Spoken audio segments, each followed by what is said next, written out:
네, 오늘도 새벽 3시에 남자 김단태가 왔습니다. 사실 어제 잠을 별로 못 자서 오늘은 그냥 별일 없으면 자려고 했는데 주가를 보셔도 아시겠지만 뭔가 일이 일어난 것도 사실이고요. 또 뿐만 아니라 나스닥의 움직임도 하락이지만 그걸 떠나서 또 뭔가 찜찜한 일들이 계속 진행이 되고 있기 때문에 이거에 대해서도 말씀을 드리기 위해서 오늘 영상을 찍게 됐습니다. 자, 일단 오늘 나스닥 움직임의 패턴을 보면 장 초반부터 좀 분위기가 안 좋긴 했는데 갑자기 폭사 꺼졌죠. 다행인 건 폭사 꺼졌다가 다시 좀 올라가려는 기미를 보인다라는 거예요. 자, 이걸 봤을 때 좀 어떤 느낌이 드냐면, 자, 나쁜 뉴스가 지나간 다음에 타코 트레이드가 아닌가 이런 생각이 들어요. 타코 트레이드라는 게 도대체 뭐냐? 요즘에 유행하는 단어인데 이 타코 트레이드라는 거의 약자는 뭐냐면, 자, 여기 써 있다시피 Trump always chickens out.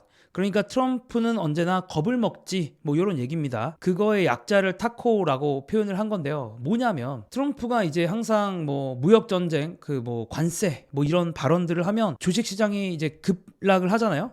급락을 하죠. 4월에도 그랬고. 그러다가 트럼프가 이제 말을 바꾸면서 다시 주식 시장이 회복되는 이런 현상이 계속 있었고, 이제 이런 거에 맞춰서 매매를 해야 된다라는 게 이제 타코 트레이드라는 그런 단어라고 보시면 됩니다. 그러니까 트럼프가 뭔가 안 좋은 얘기를 하면 그때가 바로 매수 찬스다, 뭐 이런 거죠. 그래서 오늘도 차트를 보면 잘 나가다가 트럼프가 좀 심한 얘기를 하면서 팍 떨어졌고, 근데 이게 매수 찬스인가 싶어가지고 다시 주가가 좀 회복을 했다, 이렇게 보시면 될 것 같아요. 그래서 나스닥이 현재 마이너스 1% 정도 돼요. 그래서 폭락까지는 아닌데 그래도 나쁘긴 하죠. 나쁘다, 이렇게 정리를 할 수가 있겠습니다. 그럼 트럼프가 어떤 나쁜 얘기를 했고, 트럼프의 나쁜 얘기를 떠나서 좀 더 나쁜 일들이 벌어지고 있는데 그 얘기들 뭔지 좀 본격적으로 얘기를 해볼게요. 자, 일단 당 전에 트럼프가 또 이런 글을 올렸어요. 중국이 미국과의 무역 협정을 완전히 위반했다 라고 주장을 했습니다. 트럼프가 어쨌든 화가 났다라는 거죠. 우리 중국과 친하게 지내기로 했는데 중국이 뒤통수를 때렸다라는 게 트럼프의 주장입니다. 자, 트럼프가 나 삐졌어 이렇게 얘기했는데 도대체 어떤 포인트에 삐졌는지는 명확하게 SNS에서 밝히진 않았어요. 미국 무역 대표부의 제임슨 그리어의 인터뷰에서 추측을 하고 있는데 중국이 히토류 문제가 있다라는 거예요. 그러니까 중국이 히토류 수출 관련돼서 막는다, 예전에 이제 그렇게 얘기를 했었고, 미국과 다시 분위기가 좋아지면서 히토류 수출 관련된 제재를 뭔가 풀어줄 것 같은, 물론 이제 그걸 명시적으로 말한 건 아니지만 히토류 수출과 관련된 제재를 좀 풀어주기를 미국 입장에서 기대를 했는데 그런 흐름이 빨리빨리 일어나지 않는다라는 거를 미국에서 지적을 하고 있는 겁니다. 히토류라는 게 첨단 테크, 첨단 물건들을 만들기 위해서는 필수적으로 필요한데 사실상 히토류는 대부분 다 중국에서 만들어지고 있기 때문에 이게 사실 무역 전쟁의 큰 도구로서 이용이 되었던 게 사실입니다. 근데 이제 미국이 보기에는 중국이 그 히토류, 자신들이 거의 독점하다시피 한 히토류를 빨리빨리 수출을 안 하고 있다, 이렇게 주장을 하고 있는 거고요. 참고로 중국은 이제 스위스 협정 이후에 그 미국과 중국이 이제 협정을 하면서 우리 이제 안 싸울 거야, 뭐 이렇게 얘기한 거죠. 관세 관련돼서 막 서로 싸웠던, 무역 관련돼서 싸웠던 바로 그 스위스 협정 이후에 중국의 히토류 제한에 대한 입장은 공개적으로 밝혀지지는 않기는 했습니다. 다만 뭐 들리는 말에 따르면 명확하게 진행이 되고 있는 것 같지는 않아요. 그래서 어쨌든 미국의 히토류 수입업자들이 예상했던 것보다는 더 느리고 복잡한 상황이다라고 볼 수가 있습니다. 자, 그래서 트럼프의 수석 고문인 스티븐 밀러가 좀 열이 받은 것 같아요. 이거에 대해서 중국의 책임을 물어야 되고, 우리는 광범위한 옵션을 보유하고 있는데 그 중에 하나가 학생 비자 단속 같은 거일 것 같다, 이렇게 얘기를 했는데, 자, 이게 어떻게 보면 장 초반에 있었던 일이고, 자, 아까 장에 급락이 일어났을 때는 어떤 일이 있었냐? 바로 미국이 중국의 테크 회사들에 대한 제재를 좀 더 강화했는데 그 범위를 자회사까지 넓혀갔다라고 보시면 됩니다. 자, 여러분들도 아시겠지만 미국은 이미 뭐 화웨이나 SMIC 같은 중국 대형 기술 회사들이 미국의 첨단 반도체나 반도체 관련된 장비를 구하는 것을 막고 있거든요. 근데 알려진 바에 따르면 중국 회사들이 꼼수를 써서 이 제재를 피하고 있었습니다. 자, 어떻게 피했냐? 자회사를 만들었어요. 새로운 자회사를 만들어서 그 자회사를 통해서 수입을 하자. 이렇게 이제 진행을 한 건데, 자, 이거에 대해서 미국은 이 자회사는 새로운 회사니까, 잘 모르는 회사니까 그렇게 생각해서 제재를 안 하고 있었고, 결과적으로 미국의 첨단 반도체 관련된 제재가 효과가 없는 상황이었는데, 자, 이거에 대해서 6월쯤에 새로운 규칙을 발표한다라고 합니다. 그래서 미국한테 제재받은 중국의 회사가 50% 이상 지분을 가진 모든 자회사도 제재하겠다, 이렇게 얘기를 했어요. 그래서 결과적으로는 미국이 중국한테 좀 더 큰 제재를 한 거고, 지난 4월에 있었던 것처럼 다시 또 중국과 미국이 신경전을 벌일 가능성 더 올라갔다라고 시장에서 봤기 때문에 나스닥이 큰 폭으로 하락을 했다라고 보시면 될 것 같습니다. 물론 다시 회복이 조금 되기는 했죠. 물론 이제 장 끝나기 전까지 더 두고 봐야겠지만 현재는 그렇습니다. 그 외에는 그래도 제가 물가 얘기는 간단히 하고 싶은데,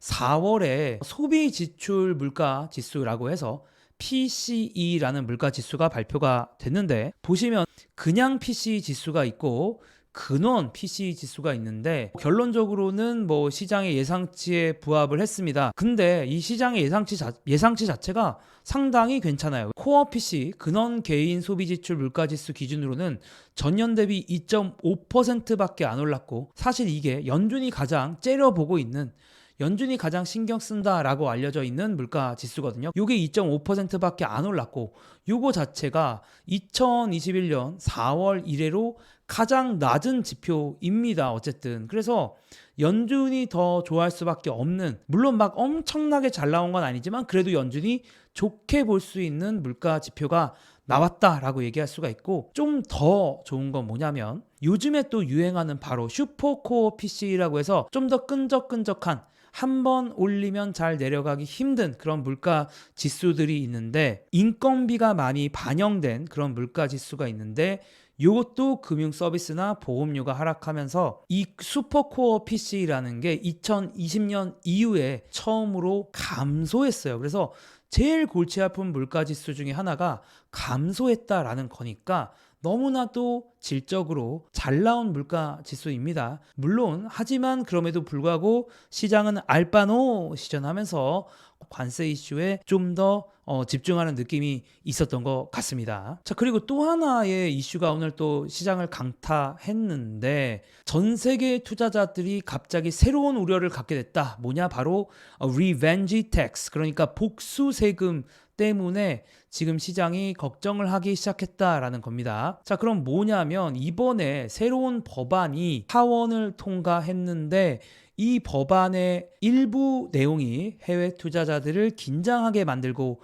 있습니다. 왜냐하면 그 법안의 내용이 미국에 투자한 외국인에게 더 높은 세금을 부과할 수 있게 만들기 때문이거든요. 그래서 복수세금이라는 별명을 얻었습니다. 자, 대충 내용을 보면은 미국에 투자한 외국인들에게 최대 20%의 새로운 세금을 부과할 권한을 부여하는 내용을 담고 있는데요. 그러니까 쉽게 말해서 20% 세금을 맞는다라는 겁니다. 참고로 이제 이번 달 하원에서 통과된 법안이긴 한데, 이게 1000페이지 분량된 아주 다양한 법안 중에 섹션 899에 들어가 있는 내용인데, 그럼 세금은 어떻게 적용이 되느냐라고 했을 때는 패시브 인컴, 그러니까 뭐 배당금이나 이자와 관련된 뭐 그런 세금들에 대해서 미국에서 최대 20%까지 때릴 수 있다라는 겁니다. 다만 이제 이거는 모든 외국인 투자자들에게 때리는 건 아니고, 미국 기업의 불공정한 세금을 매기고 있는 나라의 거주자와 그 나라의 법인에게만 적용이 된다라고 하고요.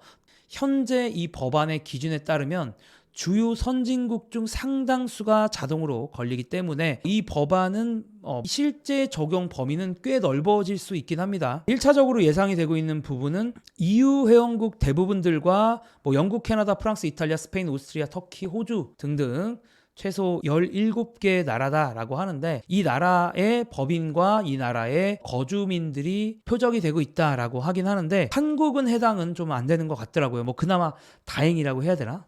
근데 이제 어쨌든 미국 자산을 보유하는 거에 대해서 외국인들, 어쨌든 미국 자산을 보유하고 있는 이 나라들, 이 17개 나라들이 제가 보기에 미국 자산들을 대부분 보유하고 있을 것 같은데, 어쨌든 간에 미국 자산을 보유하는 거에 대해서 세금을 물리게 되면 미국 자산 자체가 가격 자체가 많이 흔들릴 수가 있는 여지가 있는 게 아닌가, 뭐 그런 생각이 또 들기도 하고요. 그래서 잠재적인 영향은 외국인들 입장에서 미국에 투자할 만한 인센티브가 떨어지기 때문에 미국 자산에 대한 수요를 줄일 수가 있고, 어떻게 보면 더 나아가서 미국 자산의 가격을 하락시킬 수도 있는 거죠. 다만 이게 지금 하원까지 통과가 됐고 상원까지 통과가 돼야 완전히 통과를 하는 건데, 현재 미국 상원의 상황은 공화당 54석, 민주당 45석이기 때문에 공화당이 유리한 거는 팩트이긴 합니다. 그래서 통과될 가능성이 원한 그대로도 통과될 가능성이 있긴 한데, 중간에 또 다양한 변화를, 다양한 수정을 맞이할 수도 있기 때문에 일단은 좀 더 두고 봐야 되는 게 사실이긴 하고요. 제가 완전히 뭐 법의 전문가이기 때문에 뭐 이렇다 저렇다 당장 제가 결론을 내리긴 좀 어려운 것 같습니다. 다만 챗GPT한테 물어봤더니, 추론 모델에게 물어봤더니 원한 거의 그대로 통과될 가능성은 15%밖에 안 되는 것 같다라고 보고 있는 것 같고요.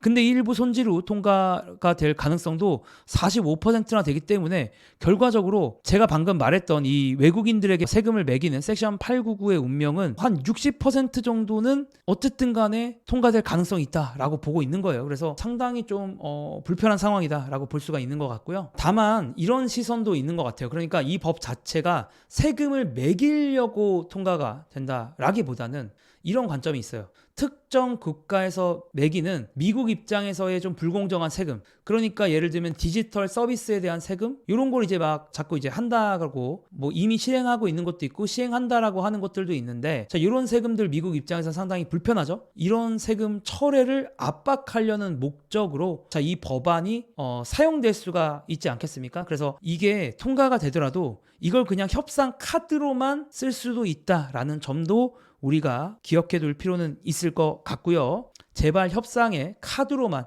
혹시 통과가 되더라도 제발 협상의 카드로만 쓰이면 좋겠습니다.